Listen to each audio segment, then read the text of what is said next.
ఆదికాండము 40వ అధ్యాయము.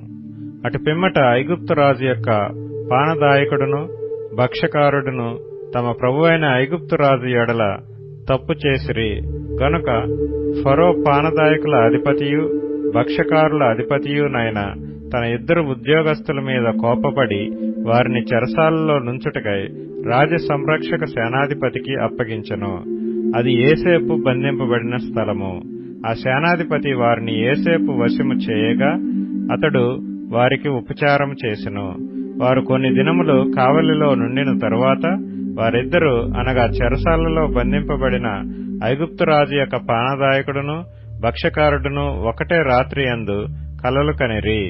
ఒక్కొక్కడు వేరువేరు భావముల కల కనెను. తెల్లవారినప్పుడు యోసేపు వారి యొద్దకు వచ్చి వారిని చూడగా వారు చింతాక్రాంతులై ఉండిరి. అతడు ఎందుచేత నేడు మీ ముఖములు చిన్నబోయి ఉన్నవని తన యజమాని ఇంట తనతో కావలియందున్న ఫరో ఉద్యోగస్తులను అడిగెను.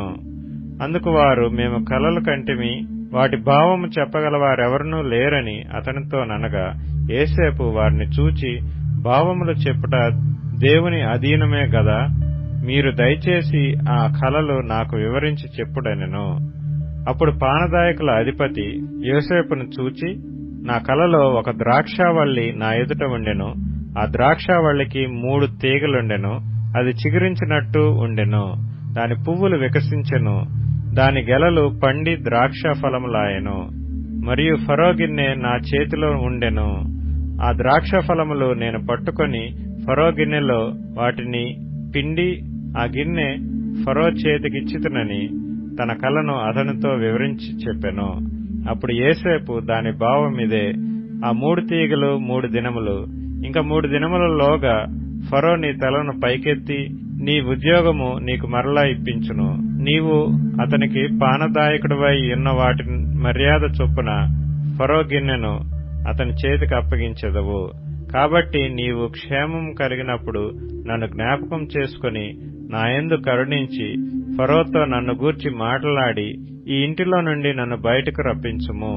ఏలయనగా నేను హెబ్రీయుల దేశములో నుండి దొంగిలబడితిని, అది నిశ్చయము. మరియు ఈ చెరసాలలో నన్ను వేయుటకు ఇక్కడ సహా నేనేమీయూ చేయలేదని అతనితో చెప్పెను. అతడు తెలిపిన భావము మంచిదని భక్ష్యకారుల అధిపతి చూచి అతనితో ఇట్లనెను, నేనును కలకంటిని, ఇదిగో తెల్లని పిండి వంటలు గల 3 గంపలు నా తల మీద ఉండెను.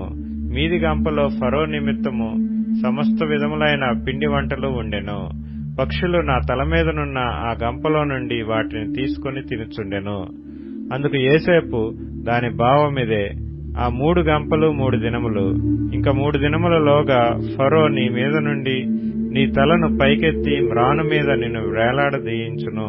అప్పుడు పక్షులు నీ మీద నుండి నీ మాంసమును తినివేయనని ఉత్తరమిచ్చెను.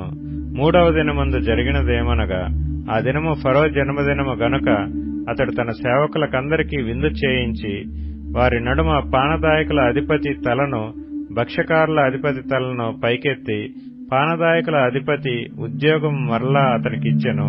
గనుక అతడు ఫరో చేతికి గిన్నెనిచ్చెను.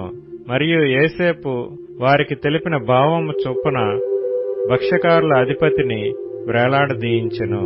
అయితే పానదాయకుల అధిపతి యోసేపును జ్ఞాపకం చేసుకొనక అతని మర్చిపోయెను.